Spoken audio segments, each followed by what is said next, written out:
Okay, this shift, this movement from ambition to meaning, from the morning to the afternoon of your life, generally it's preceded by what we call a quantum moment.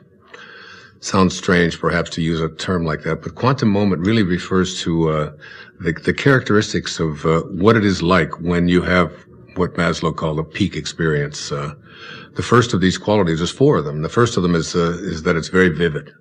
The second quality or characteristic of these quantum moments is that it's a surprise.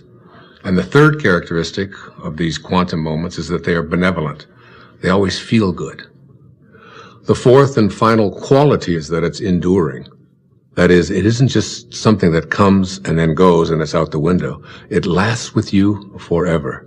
For example, I left drinking behind in my life 21 years ago. And I couldn't even imagine that I could have given it up because I'd always had 2 or 3 beers every single day for the previous 10, 15, 20 years. I couldn't even remember a day when I hadn't. And I knew that I had to make that change. And it was 4:05 a.m. in the morning. I could remember the clock when it turned. I woke up and there was like a breeze in the room, something that I've never experienced before. The smell of roses. This was 21 years ago now. I can tell you what was hanging on the closet, the hook that I had there. On the mirror there, I had a cartoon that I had there. I can still see that thing exactly as if it happened this morning. The vividness of this is something that I've never ever been able to forget. I can remember how surprised I was at what was happening at that time. It was almost as if some kind of force had taken over, and I was just amazed by it. It's like when the moment is right, when you are in a different state, in a different place in your life, exactly what is supposed to happen will happen for you. The low points in your own life, these times when you think that nothing could go any worse, oftentimes are the things that we need to propel ourselves to a higher place. Let me give you an example. The night before that moment that I just described to you, I had taken my entire family, 5 children, and my wife, and we had all gone to this restaurant. And like I always did, every single time I went to a restaurant, I ordered not just 1 beer, but 2.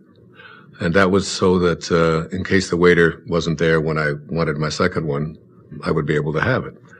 And the waiter said to me, "Oh, excuse me, sir." He said, "I'm sorry, but I can't serve you alcohol." And I said, "Why?" He said, "Well, last night one of our waiters served someone who was underage, and we had our license suspended." I said, "Come on, we're getting out of here." And I made each one of my children get up, get back into the car, strapped into their car seats and so on. My wife, who God knows had so much to do and it was such a hardship for her, but it didn't seem to matter to me at that time because I wanted to have my beers and I was making myself more important than everyone else. And we drove off and went to another restaurant. And I can remember thinking that night as I went to sleep how ashamed I was. My wife tried to talk to me a little bit about it, but I would have none of it. I was right, and that's just what the ego always makes you. It makes you right. And that night, that experience that I had at 4:05 a.m. the next day, not only did it get me off of alcohol, it probably saved my life. It transformed my life in so many different ways. Once you're in that state of God realization, you'll understand things like your intuition. That is that inner calling that says, go this way instead of that way. Try this. Don't be afraid of that. Get rid of the fears that are so dominating your life. As Anita talks about fear and what a thing it was that created the cancer in her life, which allowed her to almost come to a place of dying. You'll discover things like synchronicity, that you have a thought and all of a sudden what you place your attention on begins to manifest and arrive in your life. You'll discover that those thoughts are not just things that are happenstance. There's no happenstance in this entire universe. It's all held together by a divine light. And one of my favorite readings I'd like to share with you is from the life and teachings of the Masters of the Far East. It said, "It has been clearly stated that life lived by the average individual is hypnotic. That is, the majority of men and women are not living life as it was intended at all. Not 1 in a million feels the freedom to live what he inwardly feels he should live. He has come under the world's opinion of himself, and this opinion is what he obeys rather than the laws of his own being.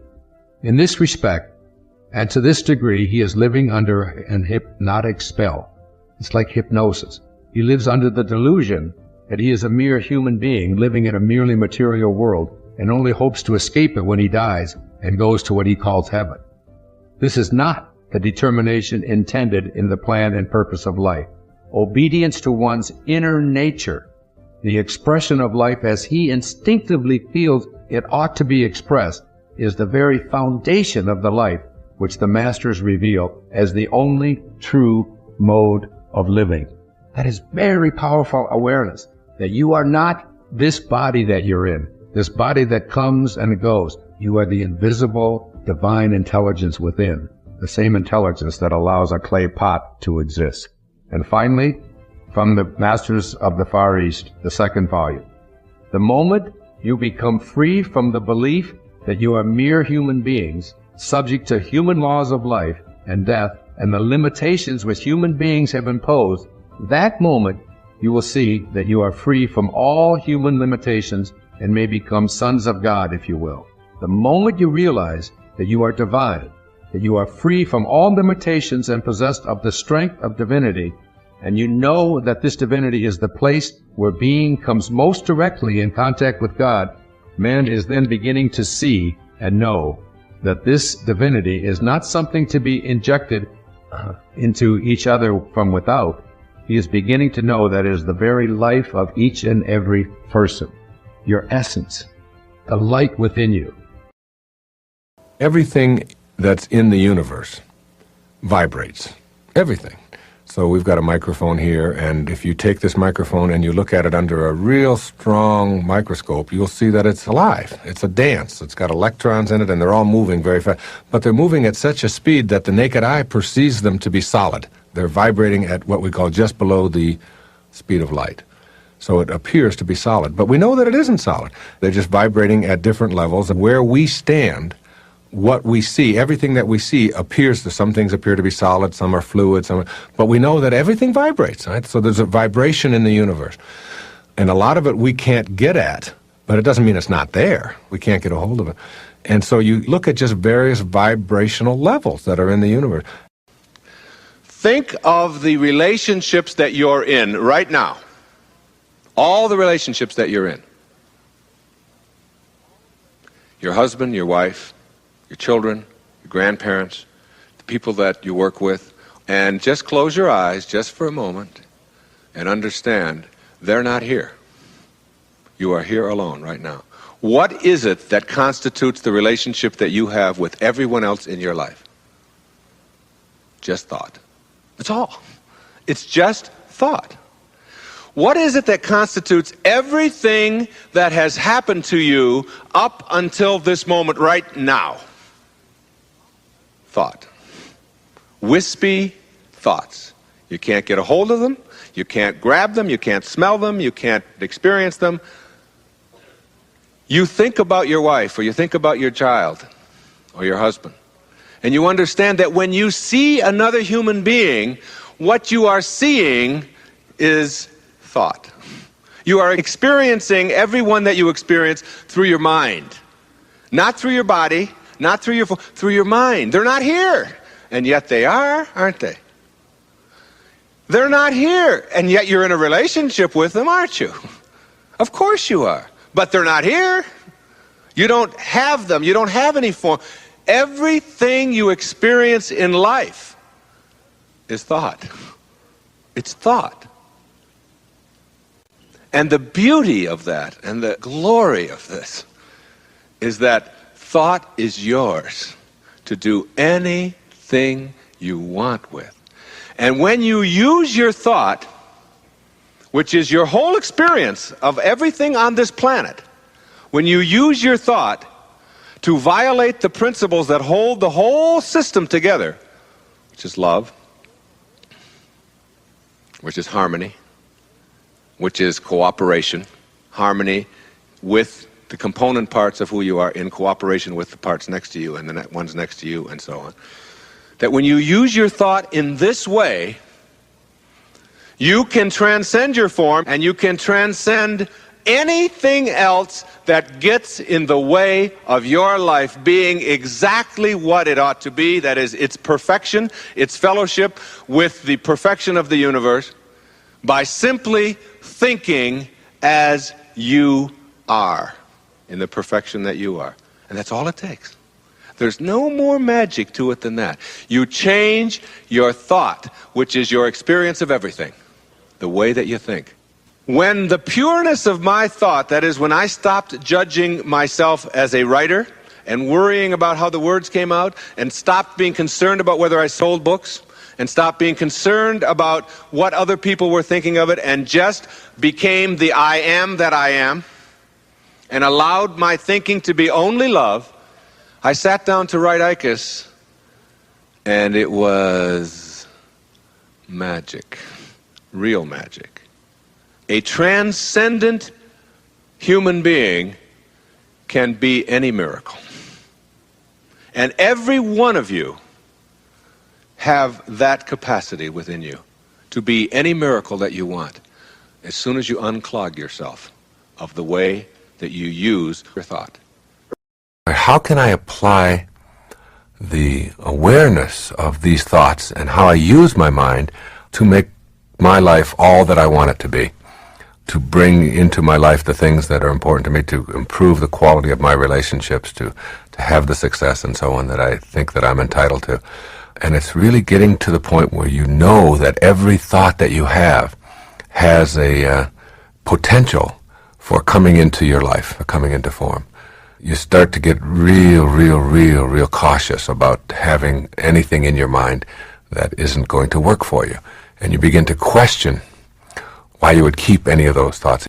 And this is one of the most difficult things for people to grasp and understand, that if you become what you think about all day long, and what you think about all day long is what you don't want, or what you don't like, you will act upon what you don't want, because you can only act upon your thoughts.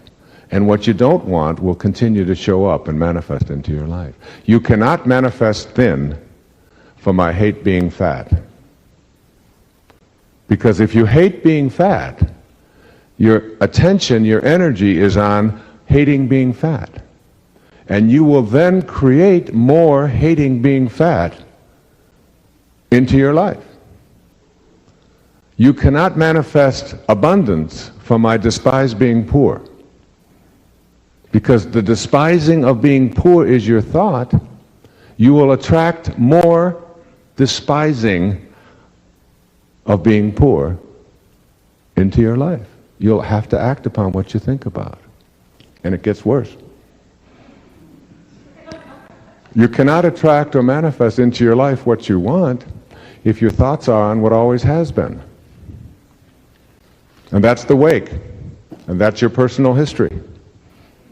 If you don't have a story, you don't have to live up to it.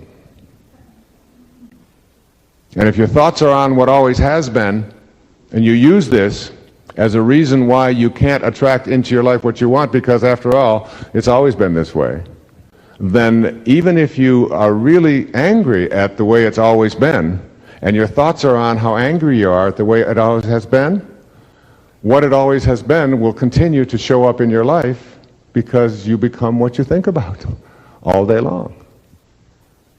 So you don't look and put your attention on what always has been, you give that up. And again, you shift not just to what you want, because if your thoughts stay on just on what you want, then you'll create and manifest more of wanting. What you want to do is put your attention on what you intend to create with passion, as long as it's motivated out of love and kindness and all of the things that will produce strength, which is between 20,000 and 100,000 cycles per second. Love, kindness, forgiveness, the things I'm going to summarize with. When you're really ready and you say, God, I am willing to turn it over to you. I'm willing to accept any guidance, any help that you are willing to send me. I now start becoming open to the teachers who are going to show up in my life. And they'll show up in the form of a little child. I had a woman tell me one day that her 10-year-old daughter came home with a girlfriend. And the little girlfriend said to her daughter, "I didn't know your mommy was fat." And she said, "That was my teacher." I'd been thinking about how tired I was of being overweight for all of these years and carrying around this extra and all of I'd just been tired of the baggage. And this little child who just came into my house for the first time said it. She said, "I went out, I lost the weight, I knew what I had to do. And it was gone." She said, "I've never put it back on since." Is rewrite your agreement with reality. Like you rewrite it. Because you've been programmed yourself to have an agreement that says who you are is what your tribe has dictated or what other people have told you or your limitations or what can and can't be done. I go out in the backyard and tell my kids I'm going to make it rain. This whole idea of just getting quiet, going to that place within yourself and rewriting it. I have a wonderful little summary of how we change our life. Some of you have heard this, I'm sure. It's called it's written by Portia Nelson, and she wrote a book about this, about the sidewalk, the hole in the sidewalk. And she said she was given a 5x7 card at the end of a seminar, such as this. And she was asked to write down the 5 chapters of her life on a 5x7 card so she don't get too wordy, all right? And she said, "Here are the 5 chapters of my life." And this is really a wonderful summary of it. She said, "I walk down the street. There's a deep hole in the sidewalk. I fall in. I am lost. I am helpless. It isn't my fault. And it takes me forever to find a way out." Chapter 2 of my life. I walk down the same street. There's a deep hole in the sidewalk. I pretend I don't see it. I fall in again. I can't believe I'm in the same place. But it isn't my fault. And it still takes me a long time to get out. Chapter 3. I walk down the same street. There's a deep hole in the sidewalk. I see it there. I still fall in. It's a habit. My eyes are open. I know where I am. It is my fault. And I get out immediately. Chapter 4 of my life. I walk down the same street. There's a deep hole in the sidewalk. I walk around it. Chapter 5. I walk down another street. Isn't that great?